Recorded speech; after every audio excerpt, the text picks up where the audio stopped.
Hola a todos, qué gusto saludarlos. Soy María Isabel Carminiani y esto es Más allá del rating.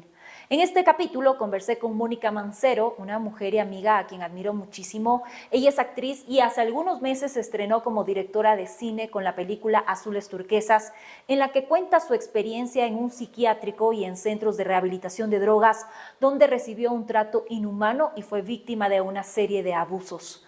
La cinta es una denuncia de cómo muchos de estos centros operan con total impunidad en nuestro país y engañan a las familias e incluso ofrecen curar la homosexualidad, por lo que personas de la comunidad LGBTIQ+ siguen siendo encerradas a la fuerza en estos centros. Pese a la adversidad, Mónica ha salido adelante y ahora busca con su película evitar que más víctimas sigan cayendo en estos sitios de tortura. Aquí su historia.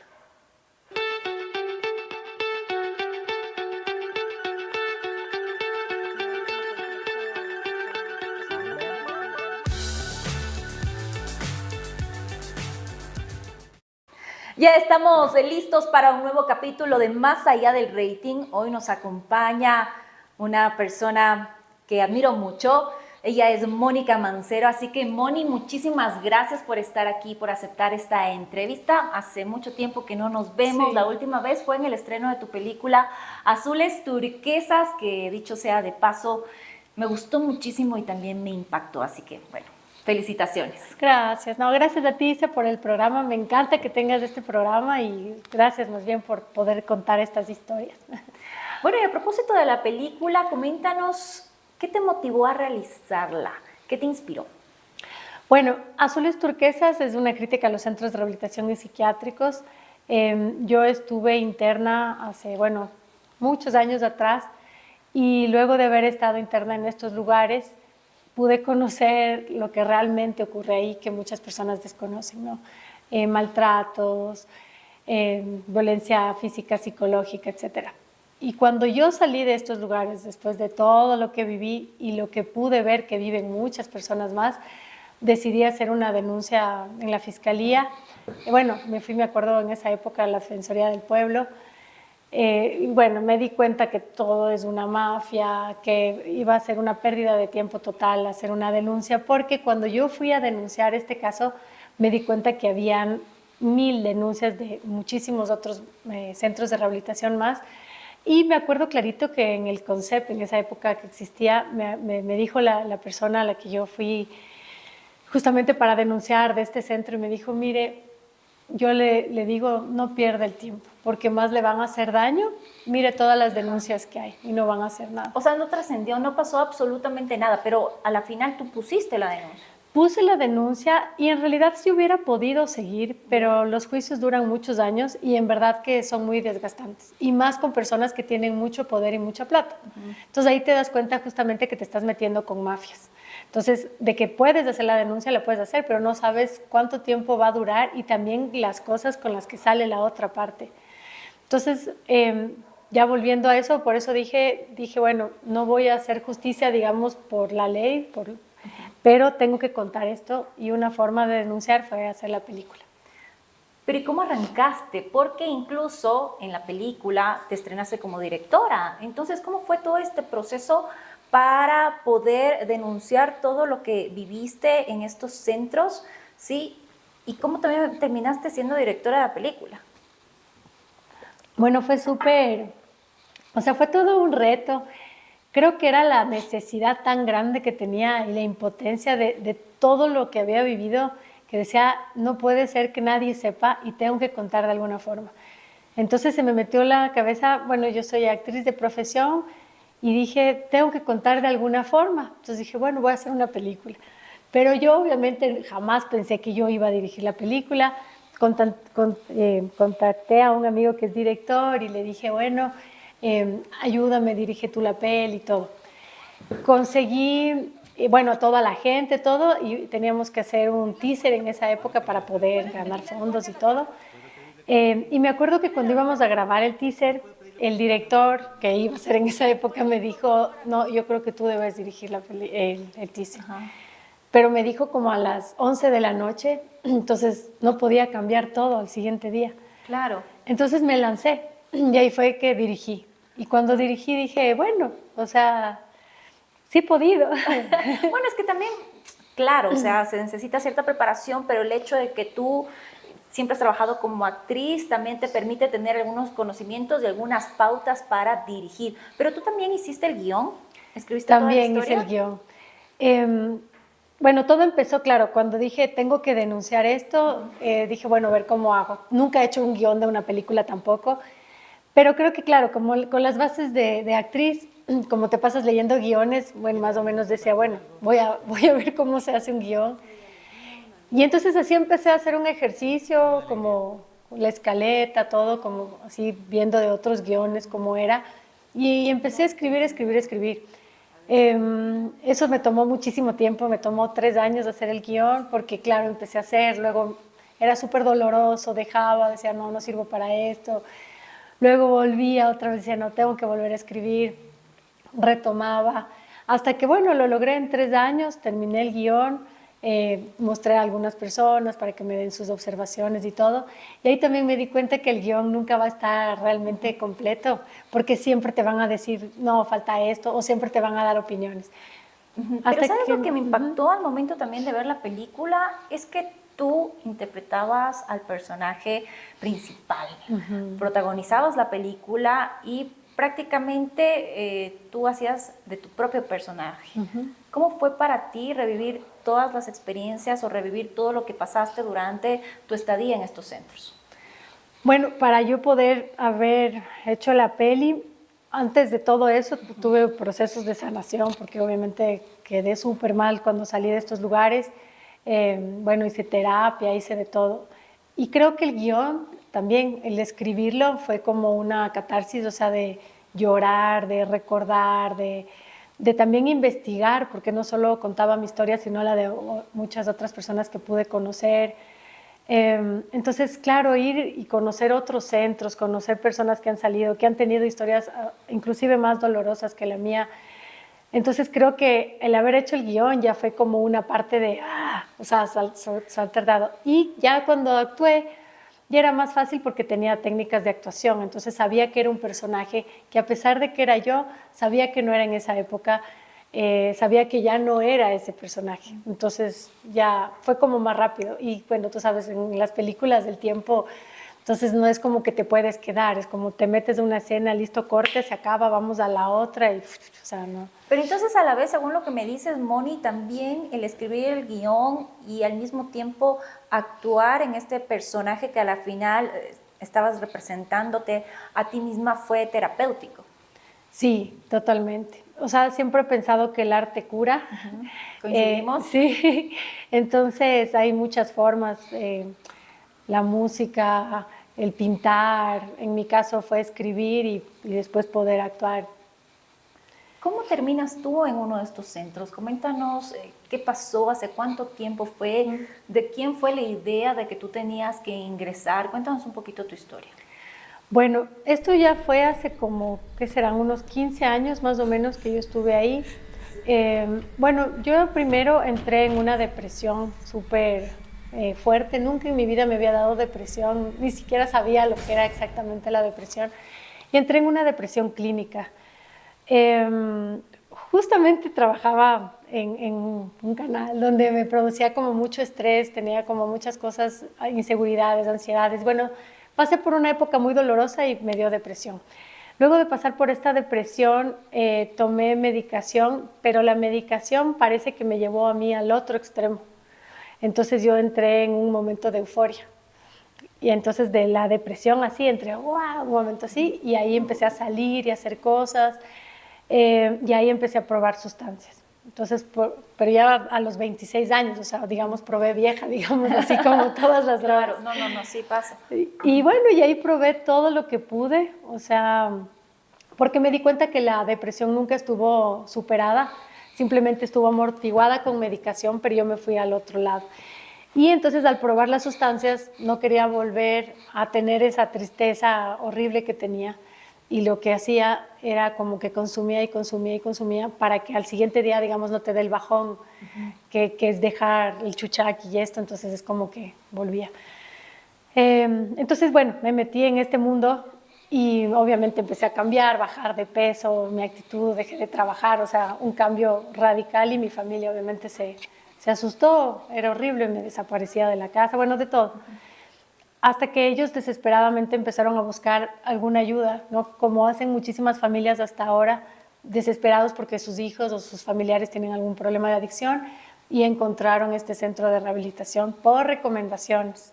Entonces, claro, confiaron, me metieron ahí. Obviamente cuando me dijeron que me iban a ingresar yo no quise, pero la forma de engancharme en este lugar fue decirme que me iban a dar terapias artísticas, que iba a ser como un spa, que era un momento para que me encuentre conmigo. Entonces dije, wow, increíble, voy a poder hacer cosas artísticas y me voy a poder rehabilitar. Claro. Pero obviamente nada de eso sucedió, les engañaron a mi familia y obviamente a mí también. Ahora coméntanos, ¿cuál fue tu experiencia en estos centros? ¿Por cuántos de estos pasaste y a qué te enfrentaste? ¿Qué nomás sucede en estos lugares? Bueno, primero para ingresar, obviamente te convencen, es un lugar donde te dicen que vas a estar bien, que eso, como te decía, como que me iban a dar terapias artísticas, a mi familia le mostraron el lugar y claro, te muestran como unas casas hermosas, con piscina, me acuerdo que tenía este lugar. Entonces, claro, la familia dice, bueno, o sea, va a estar como hasta en un resort o algo así para que se rehabilite. Pero una vez que entras, en el primer centro que estuve, me acuerdo que no hacía absolutamente nada. Tuve una o dos terapias, que las terapias era aprenderse los 12 pasos y estas cosas que hay en Narcóticos Anónimos, pero no es como que hay una terapia real, ¿no? Además, hay que entender que no todas las personas están ahí por una misma adicción y que no todas las adicciones son iguales y que no todas las personas somos iguales y que cada una tiene que tener otro tipo de tratamientos. Bueno, una vez que ingresé ahí, entonces te digo, no hacía nada más que fumar. En ese centro me dejaban fumar cigarrillo, por lo menos por la ansiedad. Y luego este centro ya estaba como a punto de quebrar porque habían muy poquitos, entonces la dueña de este centro se asoció con otro. Y cuando me trasladan al otro centro, ahí me quitan radicalmente todo, me quitan el cigarrillo, me quitan unas pastillas que yo tomo para la tiroides, que tengo que tomar. Entonces parte del castigo era quitarme eso, me quitaron las pastillas antidepresivos, que eso tampoco te pueden quitar de golpe. Y ahí empieza el maltrato físico. Entonces, justamente por decir, ¿y por qué me están quitando? ¿Qué está pasando? Me esposaron, dijeron, cállate, tú aquí no puedes opinar, no puedes hacer nada. Entonces ya es una violencia cuando tú entras que en verdad te das cuenta que no puedes decir nada. Y si tú empiezas a reclamar es peor. Algo que es terrible y que es súper preocupante es que cuando te meten en estos lugares, tú no tienes derecho a hablar con nadie. O sea, tú no puedes hacer una llamada. En la cárcel tienes derecho a llamar a con tu familia. Con nadie. No te pueden ir a ver. No te pueden ir a ver, no te pueden decir nada. Y es horrible porque en cambio en el otro lado que está la familia desesperada, le dicen 3 meses no va a poder ver a su hija o a su hijo o quien sea, para que la persona como que se rehabilite y piense y todo. Pero en ese tiempo es cuando aprovechan y te hacen mucho daño. Entonces, claro, es horrible porque yo no sabía cuánto tiempo iba a estar ahí dentro, no podía hablar con mi familia, me tenían encerrada. Me acuerdo que una vez había ido alguien a visitar a un familiar que ya iba ahí, no sé, 8 meses. Y me acuerdo que yo golpeaba la puerta y decía, auxilio, ayúdennos, o sea, como estamos aquí encerrados. Pero no, o sea, no te oyen, o sea, es horrible. ¿Pero cómo? Entonces, el lugar donde son las visitas están como aislados del lugar donde estaban ustedes. Están aislados, pero también, digamos que sí hubieran oído que yo hubiera dicho eso.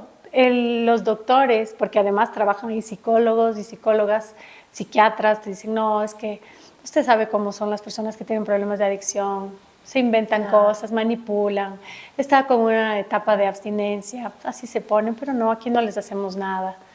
Además, cuando tú ya por fin puedes ver a tu familia, tienes tanto miedo porque además las visitas no es que tú haces solo con tu familia. A tu familia ya le lavaron el cerebro que tú eres una manipuladora, que tú la vida que tenías, que le vas a mentir a tu familia, que les vas a contar cosas que te hacen ahí dentro que es mentira. Claro, para que te saquen, ¿no? Exacto. Entonces ya le advierten a la familia. Entonces cuando tú ya vas a ver a tu familia obviamente está como lavada el cerebro de que tú le vas a manipular, que tú vas a mentir y todo. Y además las visitas no te dejan estar sola con tu familia. Hay una psicóloga ahí chequeando todo. Entonces es terrible porque también hay muchas personas que van a visitar y dicen, ¿cómo estás? Y tú dices, estoy bien. Bien porque tienes miedo. Sabes que si tu familia no te saca ese día, los castigos que vienen después son ¿Sabes qué terribles. me pasó ahora que lo comentas? Y me interesa mucho este tema porque coincidencialmente fue unas primeras coberturas o investigaciones que me tocó hacer cuando comencé como periodista y me tocó precisamente visitar algunas de estas clínicas porque ya habíamos recibido algunas denuncias y básicamente uno de los entrevistados que era conocido, era mi compañero de colegio, mi ex compañero de colegio, y él me decía que no, que todo estaba normal, que él estaba súper bien, que el trato era súper amable, que era mentira, que allí en este centro reciban tortura o sean maltratados, porque las denuncias que recibimos eran graves. Pero él después de unos meses me llamó y me pidió disculpas y me dijo que no, que él me había mentido precisamente porque tenía miedo de lo que le pueda pasar en ese entonces, porque él ya había salido, le habían llamado como para que dé su testimonio. Pero la novia seguía ahí. Entonces me dijo, Isa, te mentí, mi novia estaba ahí y me daba miedo que tomen represalias y me tocó mentirte. Entonces sí, existía miedo y me imagino que el miedo, como tú dices, era generalizado en todos los pacientes porque luego podían haber consecuencias. Imagínate que tú estés en un lugar meses donde te torturan, todo el tiempo te amenazan y por fin puedes como hacer algo, pero sabes que si tú no logras salir de ahí, o sea, las torturas van a ser muchísimo peor. Hay gente que yo conozco que han ido con habeas corpus a sacar y dice, vámonos de aquí, pero tienen tanto miedo que no salen, porque tienen miedo que tomen represalias con su familia, que es que el maltrato psicológico que te hacen ahí es tan fuerte que obviamente tienes mucho miedo, o sea, porque dices, claro, salgo y ¿qué me va a pasar? ¿Qué nomás pasa en estos centros? ¿Qué tipo de torturas o a qué tipo de maltratos se enfrentan los pacientes? ¿Qué nomás viviste tú y también qué viste que vivían otros pacientes? Bueno, en mi caso yo dormí esposada todo el tiempo que estuve ahí interna, pero te hablo de esposarte, o sea, muy duro hasta lastimarte las muñecas. Yo me acuerdo que dormía en una litera y dormía esposada a la litera. Me acuerdo que tú no podías tener como contacto con, o sea, no podías conversar con el sexo opuesto. Y me acuerdo que, bueno, obviamente yo sí me enamoré de alguien ahí dentro, nos escribíamos cartas Cuentas y en la todo. película, ¿no? Sí, Toda la cuentas historia. desde la peli. Y descubrieron eso. Y por descubrir eso, o sea, porque no es que hicimos nada malo, ¿cachai? Eran cartas y cosas así. Me acuerdo que como parte de castigo era no me pude bañar, no podía comer y me hacían hacer ejercicios físicos extremos, o sea, hasta llegar al punto de eso que ya no puedes más. Otra tortura era, me acuerdo, me hacían transcribir la Biblia a mano. O sea, unos castigos ridículos. Golpes, te amenazas, si no haces te voy a patear la cabeza, te empujan, o sea, me cachas como cosas así súper violentas. Había un chico que tenía esquizofrenia, me acuerdo, y uno de los castigos era dejarlo en la piscina como todo, o sea, como toda la noche. Pero imagínate desnudo, con frío, o sea, imagínate estar en el agua tanto tiempo. Otros castigos, bueno, mucho más fuertes que me contaron, que por suerte a mí no me pasó, pero que a otra gente. Hay personas, por ejemplo, que están con distinta orientación sexual. Había una chica que era lesbiana, que estaba ahí no por ninguna adicción, sino por ser lesbiana, imagínate. Y parte del tratamiento era violarla, hacerle usar tacos como para que sea su feminidad. O sea, unas cosas que en verdad son terribles. Y bueno, perdón que diga, pero es que son unas torturas que uno no se imagina. Es como, por ejemplo, dormir en el excusado, digamos, abrazado y comparan con la mierda, digamos, como tú eres igual de mierda que lo que hay ahí. Entonces, son castigos muy, o sea, en verdad son torturas realmente. Claro, y a propósito que mencionas, también estos centros ofrecen algo que es imposible. O sea, si es que de por sí no son centros de rehabilitación de adicciones, tampoco son centros de deshomosexualización, ¿no? O sea, justo conversábamos en una entrevista anterior con Danilo Manzano, activista GLBTIQ, y me decía que a él le preocupa el hecho de que, claro, siguen engañando en estos centros a las familias y les siguen ofreciendo curar la homosexualidad y con estas prácticas horrorosas. Y él ya nos comentaba, y justamente por eso yo dije, no, voy a conversar con Mónica porque ella nos puede contar de cerca lo que vivió en estos centros. Sí, cuando yo estuve interna en este centro no había ninguna persona con distinta orientación sexual, pero cuando yo hice la investigación para escribir el guión, sí, hablé con muchísimas personas y todos me contaban eso y cosas más terribles todavía. O sea, en realidad es ridículo. O sea, te golpean, te quitan la comida. Pero imagínate, por tener una distinta orientación sexual o por ser distinto, o sea, imagínate. Y la familia lo peor es que está a favor, porque creen que es una enfermedad. Y lo que a mí más me preocupa de todo esto es que en todos los centros de rehabilitación que yo he conocido, todo es en nombre de Dios, porque la mayoría son cristianos. Entonces, parte de la rehabilitación es darte terapias cristianas. Yo me acuerdo que en este centro habían estas, no sé, pastoras, no sé cómo llamarlas, que iban como a predicar. Y yo le decía, a mí me están torturando, a mí, por favor, o sea, si usted cree en Dios o algo, usted sabe que esto no está bien, aquí estamos secuestrados, yo no he podido ver a mi familia, no he podido hablar. Y es como que, no, o sea, no, hay que leer la palabra de Dios. O sea, yo digo, ¿cómo pueden hablar de Dios y de esto? O sea, si ahí están secuestradas personas y las están torturando.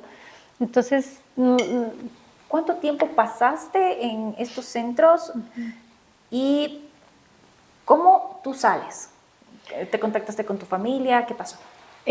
Bueno, tuve muchas amigas ahí dentro en el centro y tuve una gran amiga que conocí y ellas estaban por darle el alta. Entonces, ella fue la que también estuvo en el primer centro. Después también fue trasladada allá, pero ya iban a darle el alta. Entonces, claro, al verme esposada y todo, yo le dije, por favor, solo contacta a mi familia y diles lo que me están haciendo. Entonces, ella salió de ahí y contactó a mi familia y les contó que me estaban maltratando y todo. Obviamente mi familia no podía creer y ahí fueron desesperados a verme. Pero el problema es que cuando ya me vieron, tienen tanto miedo también por todas las cosas que les han metido en la cabeza. Decían, bueno, usted le saca de aquí, pero ¿y a dónde le va a llevar? Porque si ella sale de aquí se va a morir de una sobredosis o ella va a tomar medidas, bueno, no sé. La cosa es que... O sea, también les manipulan, ¿no? Totalmente, los doctores, los psiquiatras, o sea, es terrible, o sea, en verdad hacen un daño muy grande.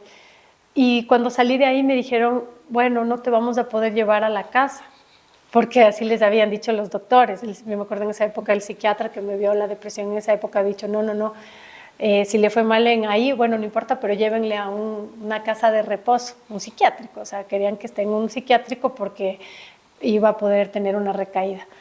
Entonces, después de salir de todo eso, me llevan a un psiquiátrico. ¿Pero qué tenía que ver el psiquiátrico? Tú estabas atravesando una enfermedad que es la adicción. No tenías algún problema de salud mental. ¿Por qué llevarte a un psiquiátrico? Verás, primero, eso es lo que yo no entiendo. Segundo, es como, yo no creo que la adicción sea una enfermedad, la verdad. Yo siempre he dicho que las adicciones son como un dolor del alma, del corazón, como cosas no resueltas emocionalmente. Y siempre caes en la adicción como para tapar algún sentimiento, para amortiguar una realidad que no quieres enfrentar, ¿no? Exactamente, eso es para mí la adicción. Entonces lo que necesitas es terapia, es poder sacar todo ese dolor y todas esas cosas y saber por qué te estás metiendo cosas que amortiguen la realidad de la vida, por qué necesitas algo para ser feliz o cosas así, ¿no? Feliz, obviamente, que te causan las adicciones en ese momento, ¿no? Esta felicidad falsa. Entonces, los psiquiatras lamentablemente le meten a la familia ese miedo. Es como, en vez de afrontar las cosas, de hablar las cosas y hablar de las adicciones abiertamente y ver el problema de raíz, es como que te siguen amortiguando. Entonces te dan pastillas como para que estés ahí y no molestes. Eso es lo que hacen en los psiquiátricos. Te meten en estos lugares para darte pastillas y dejarte así amortiguada y eso. Por eso me metieron ahí, como para que no me salga y no sea un peligro si es que salgo a la sociedad nuevamente. ¿Y cuánto tiempo, Moni, pasaste dentro de este psiquiátrico? Y efectivamente aquí también pudiste observar prácticas como las que se vivían en los centros de maltrato, tortura, ¿o aquí fue diferente el trato?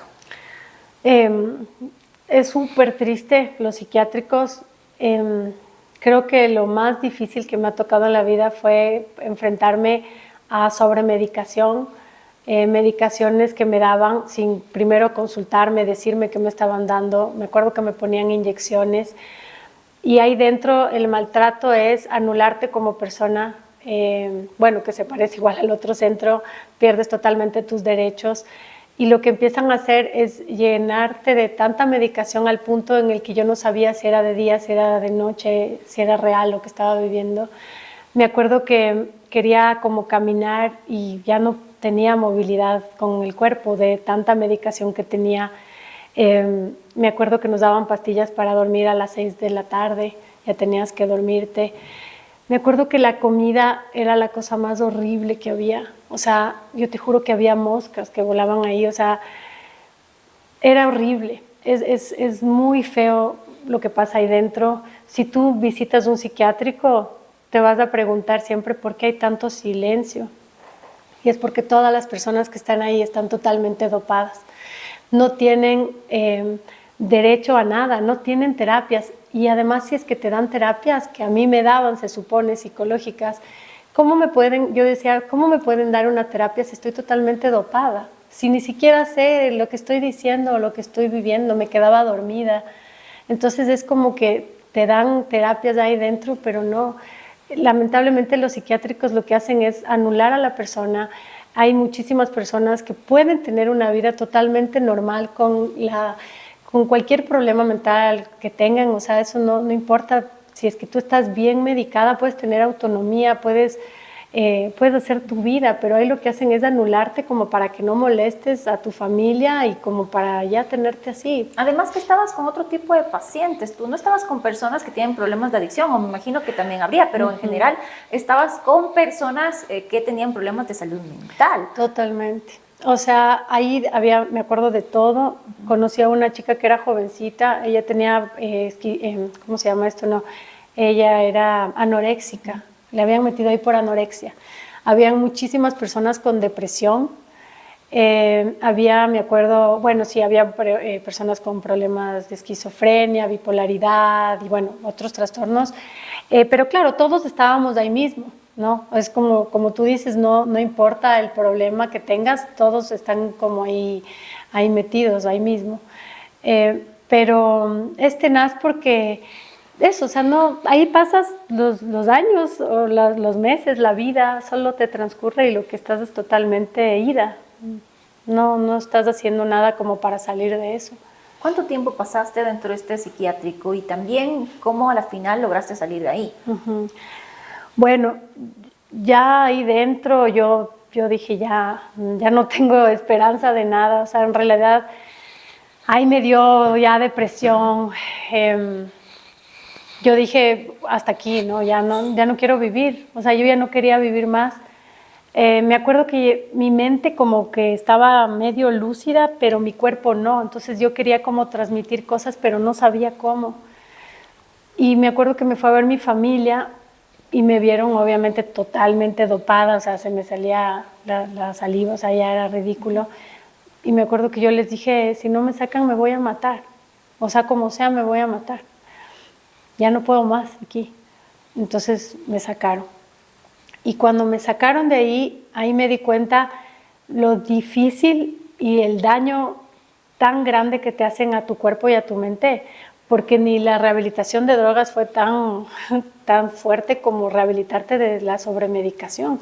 Yo no sé qué me habrán metido, pero, o sea, cuando tú intentas dejar esa medicación, tienes unos miedos, o sea, me acuerdo que los nervios estaban totalmente alterados, yo oía ruidos, y oye ruidos como si fueran bombas. O sea, por ejemplo, si yo pongo el vaso así, este sonido es como, ¡fua! O sea, es horrible. es horrible porque ya no sabes distinguir si lo que estás viviendo es real o no, tienes pesadillas, eh, oyes voces, los oídos, los ruidos, todo. Entonces, desintoxicarme de todo lo que me metieron, eso fue tenaz. Me demoré como un año, un poco más, para volver a recuperarme. Y durante todo este tiempo que pasaste ahí, a la final, ¿cuánto tiempo fue? ¿Cuánto tiempo estuviste dentro de estos centros y en el psiquiátrico? Digamos que entre idas y venidas de estos centros, porque también no me acuerdo tan claramente, porque estuve en de ahí me trasladaron al otro, luego salí de una casa de reposo, luego me metieron en otro psiquiátrico. Digamos que todo ese tiempo habrá sido un año. O sea, no, como meses en uno, meses en otro, semanas en otro, sí. ¿Y cómo tú crees, en cambio, que lograste este proceso o este camino hacia la rehabilitación? ¿Qué es lo que te funcionó? Porque según lo que me cuentas, según tu testimonio y todo lo que he escuchado, realmente estos centros no sirven para una rehabilitación. O sea, no existe en estos centros una rehabilitación verdadera. Exacto. Bueno, yo estoy convencida que todas las personas pueden dejar las adicciones sin tener que internarte en un centro de rehabilitación. Eso estoy totalmente convencida. Con una buena terapista o un buen terapista donde realmente te encuentres con todos tus miedos, traumas, frustraciones, si tienes un buen trabajo psicológico, emocional, donde vuelves a reencontrarte contigo. Creo que estamos acostumbrados como sociedad a tapar siempre, ¿no? Hemos pasado por cosas muy dolorosas y siempre es como, no pasa nada, sigue, no pasa nada, no trabajas realmente dolores que uno tiene desde la infancia, por ejemplo, y algún rato todo eso se destapa y al no trabajar puedes caer en adicción y todo, pero si tú te reencuentras contigo, te vuelves a querer, que yo creo que fue lo que me pasó a mí, yo me volví a querer porque no me quería, y me quise volver a cuidar. Entonces fui dejando las adicciones de a poco. Y algo que también es súper importante es trabajar la culpa, porque nos han metido culpa por todo. Entonces, si recaes, si consumes, eres lo peor del mundo. Entonces, esa es la cosa. Tienes que trabajar en la culpa, tienes que hablar abiertamente de las adicciones, tienes que saber lo que estás consumiendo, y ahora yo trabajo con reducción de riesgos, donde acompaño a personas que tienen problemas de adicción y ahí tú les puedes enseñar cómo puedes bajar gradualmente la adicción, pero cuidarte para que no te pase nada, ¿no? Entonces es como que vas cuidando el hígado, todas las partes y todo el daño que te causa la adicción, vas tú ayudándole para que no se haga tanto daño y pueda dejar gradualmente, que esa es la forma como se dejan las drogas y como se han dejado en otros países. ¿Qué te deja de lección todo lo que te tocó vivir, todo lo que atravesaste y también todo lo que viste? Bueno, o sea, a veces, bueno, en este caso creo que viví lo que tuve que vivir por algo, creo que gracias a eso pude hacer la película. Gracias a la película sé que han podido sacar a muchas personas de centros de rehabilitación. Tengo la suerte también de haber podido acompañar a muchas personas que tienen problemas de adicción y que han podido salir de esa adicción. Entonces eso me deja, ¿no? Como que el dolor te da también herramientas para poder ayudar a otras personas que no vuelvan a pasar por lo que tú pasaste. Moni, ¿podemos generalizar? ¿Podemos decir que todos estos centros o en todos estos centros se realizan este tipo de prácticas de violaciones a los derechos humanos? ¿Existen maltratos, tortura? ¿O de tu experiencia y de lo que pudiste investigar? También hay centros que funcionan bien como deberían. Mira, lamentablemente yo no creo en los centros de rehabilitación aquí en el Ecuador. ¿Pero por qué?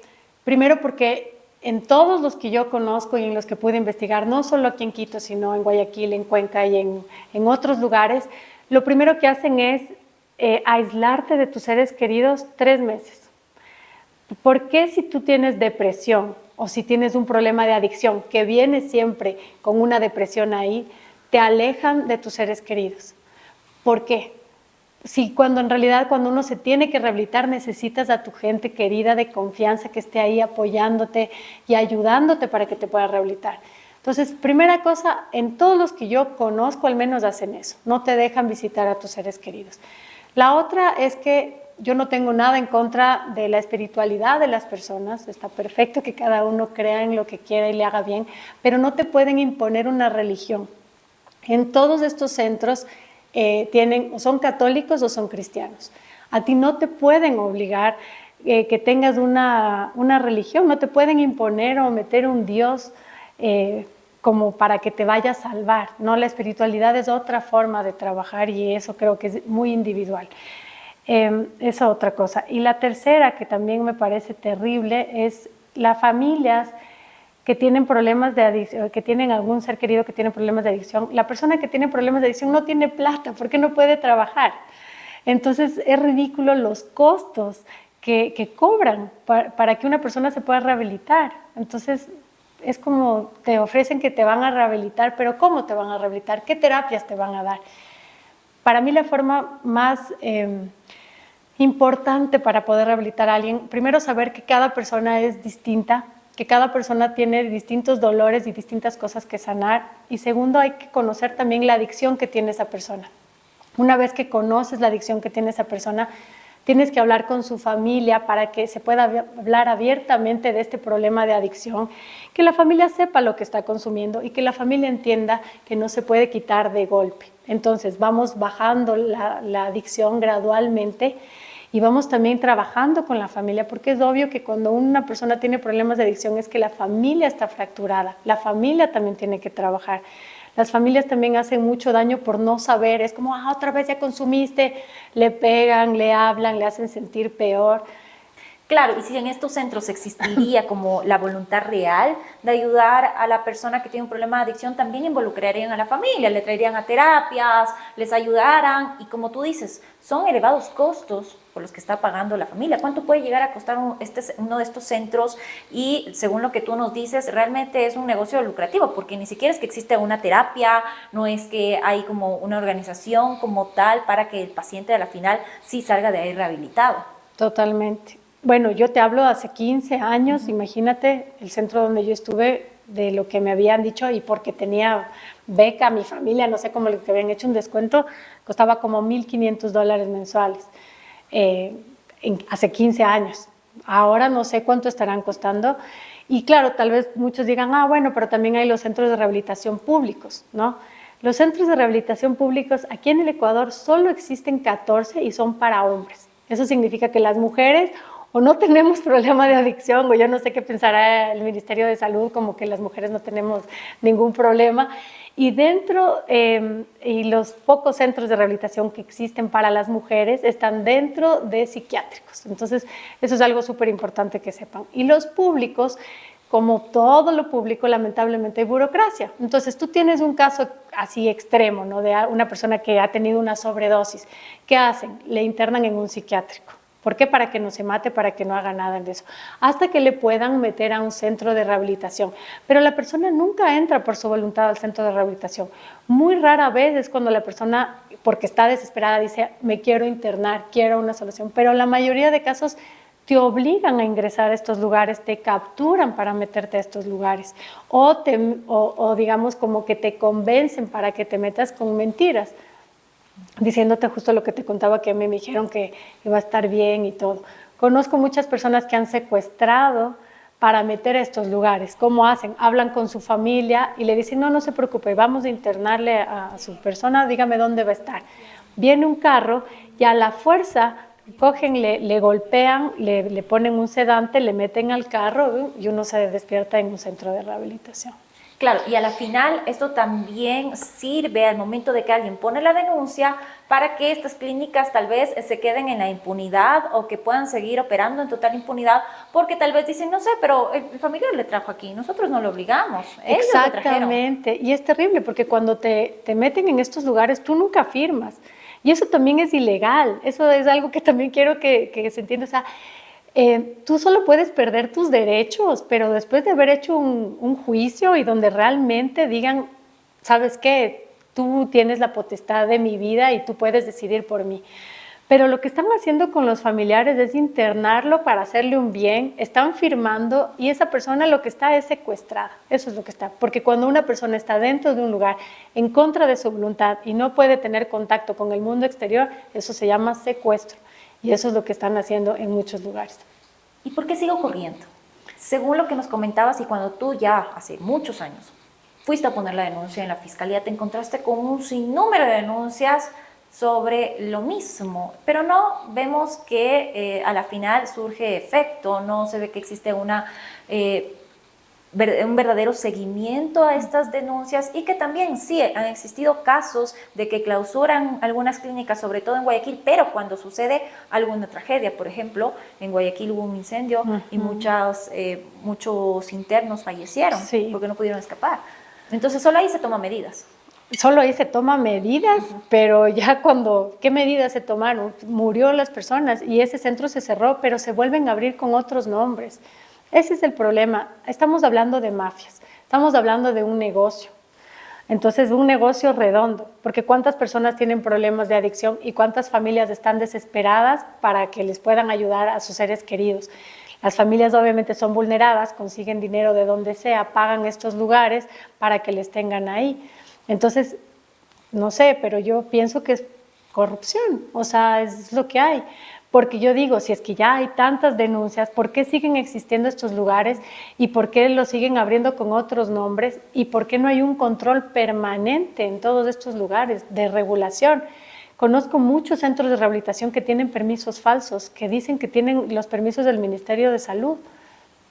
Entonces, imagínate, o sea, para mí es todo un círculo de que está infectado y que no hay justicia, no se hace nada. No hay un seguimiento, no hay justicia, estos lugares siguen operando, como ya lo decía, con total impunidad, pero también considero que el Estado de alguna manera se queda un tanto cómodo porque, como tú dices, el Estado no tiene como la capacidad de tener todos estos centros. Actualmente, según lo que nos comentas, incluso no hay un centro destinado para mujeres específicamente, entonces tal vez como no se abarca con todo, entonces le deja al lado privado, pero en el lado privado están existiendo estas prácticas que van totalmente en contra de los derechos humanos. Totalmente. Bueno, creo que no es noticia como ver cómo se han solucionado los problemas que está atravesando el país. Entonces, obviamente, un problema de salud es lo último, ¿no? Peor si es un problema de adicción. Sí hemos visto cómo han manejado otros problemas de salud con tanta burocracia, tanta negligencia, o sea, no hay medicinas, o sea, hay tantas cosas. Imagínate, las personas que tienen problema de adicción, a pesar de ser tantas y ser un problema tan grande, es lo último, ¿no? Y como tú dices, es más fácil para el Estado pagar poca gente que haga lo que buenamente pueda, tenerles a personas encerradas en psiquiátricos totalmente dopadas y listo, se resuelve el problema así, ¿no? Debemos luchar por la desmanicomialización y para que las personas puedan tener autonomía, porque el tener una discapacidad mental no significa que ya no puedas tener autonomía, ¿no? Que pierdas tus derechos, que sea como un castigo.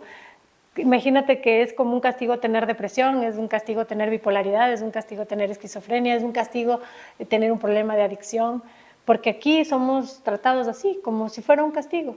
Pese a las denuncias y lo que ya habíamos dicho, realmente hace poco, como tú mencionas, tal vez se clausura una clínica, uno de estos centros y se vuelven a reabrir con otro nombre, es decir, no pasa absolutamente nada y estos lugares siguen funcionando, pero tu mensaje es claro. Tal vez tú no puedes hacer que se cierren todas estas clínicas, pero lo que tú quieres evitar, Moni, a través de contar tu experiencia, a través de tu película, es que más familias no caigan en este engaño. Exactamente. No podemos seguir jugando con la vulnerabilidad ni con las vidas de tantas personas porque sobremedicar, golpear, ocasionar más daños psicológicos, etcétera, eso no va a llevar nada. Lo único que va a hacer es alargar el proceso. Entonces sí, debemos estar alertas. También entender que si es que hay una persona que tiene problemas de adicción, Es importante que toda la familia se una y que también todos hagamos terapia en la vida, porque siempre tenemos que estar haciendo terapia como para conocernos, ¿no? Nos pasan muchas cosas y hay muchas cosas que sanar, entonces creo que es un trabajo de la familia. De lo que tú pudiste investigar antes de hacer la película, y también me imagino que después mucha gente se ha acercado a ti también a contarte su experiencia en estos centros, ¿conoces de casos que hayan sido juzgados, de personas que hayan ido presas por este tipo de torturas, o no ha pasado nada, no ha habido como un precedente judicial? Yo la verdad no conozco personas que estén presas por esto, porque siento que hay mucho miedo.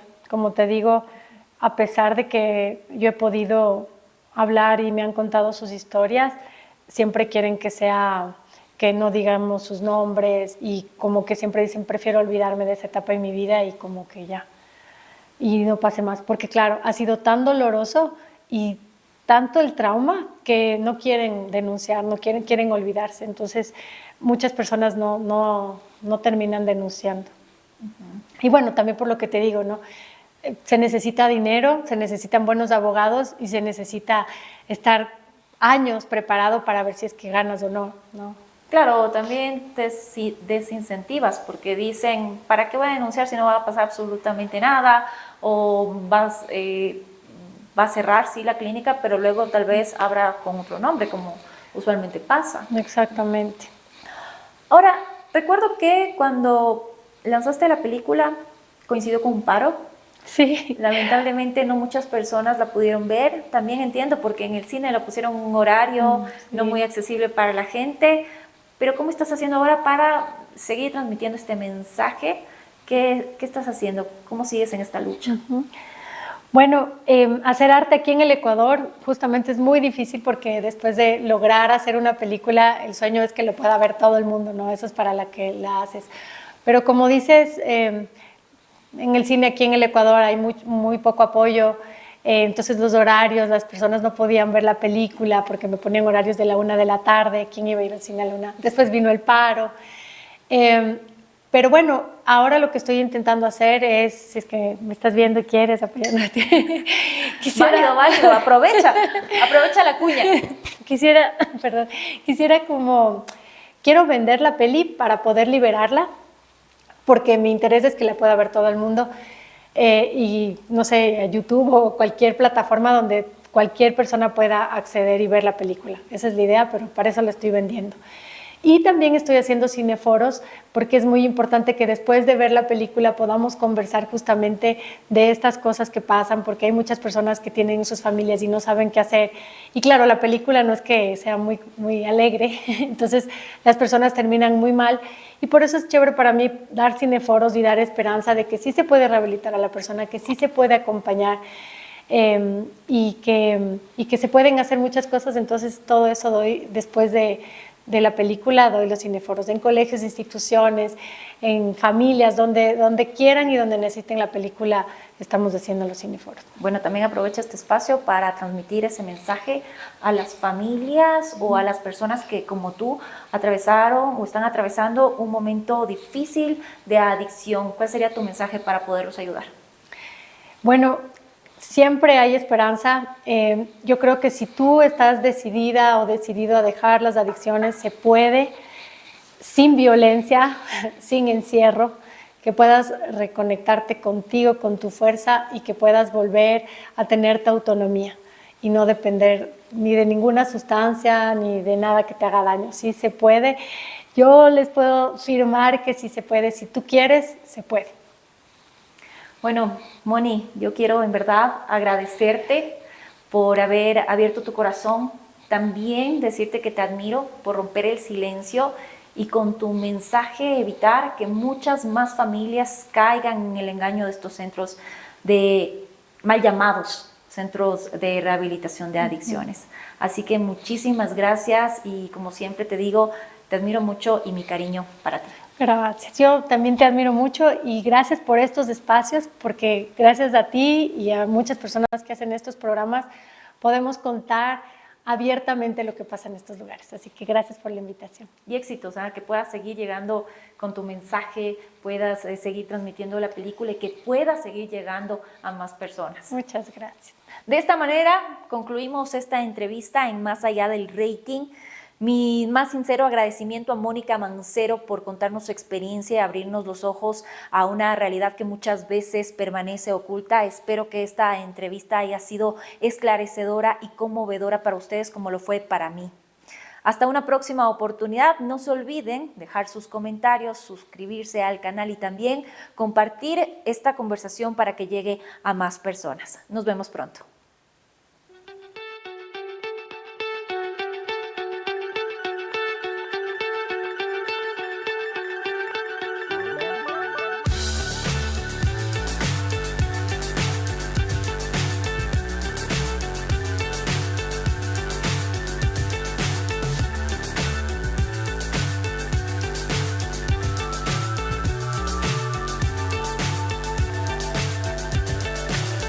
So high, I'm hypnotized. What's up is down, what's left is right.